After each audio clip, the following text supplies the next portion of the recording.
Between 2000 and 2026, the Sentinel-2 monitoring baseline for this region recorded a 0.00% deforestation and forest degradation rate. The road network density remains 0.00 kilometers. These coordinates mark the northern Mamberamo Basin of West Papua, a 300,000-hectare pristine core known as the Foja Mountains. Hostile geomorphology maintains the integrity of this ecosystem, keeping it physically separated from the influence of conventional conservation models. However, recent developments indicate that this natural fortress is being integrated into a new state-sponsored administrative framework. Determining the trajectory of this landscape requires a forensic audit of the exact geologic factors, the thermodynamic climate, and socio-political variables that isolated it for over 1 million years. The first layer of isolation is a product of tectonic velocity. The convergence of the Australian, Pacific, and Caroline plates forces ancient marine limestone upward into a massive mountain block. This model shows how acidic rainfall carves the limestone into razor-sharp pinnacle karst, resulting in sheer vertical inclines of 70 to 90 degrees. The substrate's chemistry creates a massive water runoff deficit. 38% of all surface rainfall immediately drains into unmapped subterranean conduits. Because surface water is absorbed so rapidly, the high-altitude peaks lack navigable river networks. This landscape is disconnected from the riverine exploration routes that indigenous and colonial groups use to navigate the lowlands. This creates the orogenic permeability paradox. The same vertical karstification that prevents terrestrial macrofauna movement also acts as a physical barrier to human passage. This extreme verticality represents the primary physical variable preventing anthropogenic encroachment from the ground. Above the rock walls, the forest maintains a canopy closure density index of over 98%, with a mean canopy height of 42.5 meters. This density traps evaporating moisture from the lowlands, maintaining a constant relative humidity near 100% above the 1,200-meter mark. The resulting perpetual cloud cap suppresses the risk of forest fires and renders standard optical satellite imaging ineffective. Less than 1.12% of solar photosynthetically active radiation reaches the forest floor, isolating the species below in a highly specific microhabitat. The intersection of vertical karst and a continuous moisture cap creates a high-altitude biological system that has remained largely intact for millennia.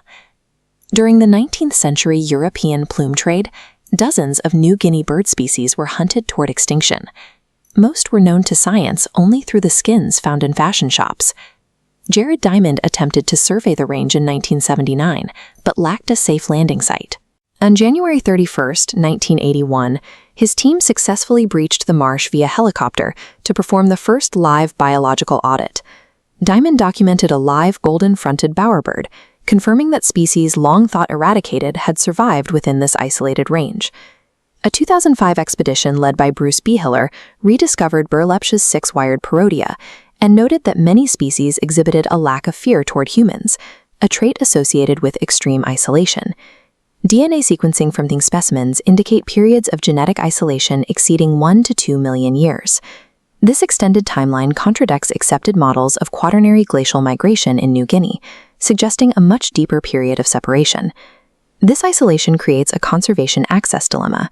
Researchers must weigh the value of gathering data against the risk of introducing human pathogens into a biologically distinct system. The Foja Mountains operate as an evolutionary safehouse, functioning on a biological timeline decoupled from the rest of the island. The physical perimeter is actively managed by the Kwerba and Wana indigenous tribes, whose traditional territories surround the mountain base. Their ancestral Sasi taboos classify the high ridges as spiritual sanctuaries, establishing a socio-cultural buffer that reinforces the physical rock barriers. The 2001 Special Autonomy Law was originally designed to provide a legal shield for these indigenous rights and their managed territories. In 2021, legislative amendments introduced Article 6A, which removed the recognition of local political parties and centralized administrative control.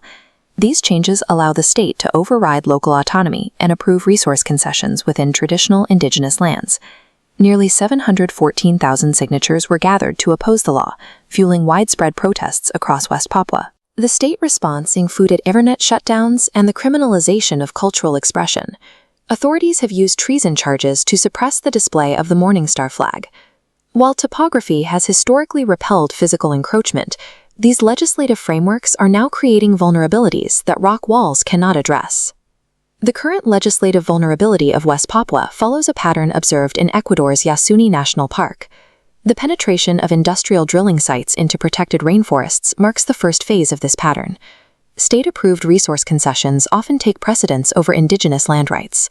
Once the initial infrastructure is in place, the second phase involves irreversible, large-scale commercial clearing.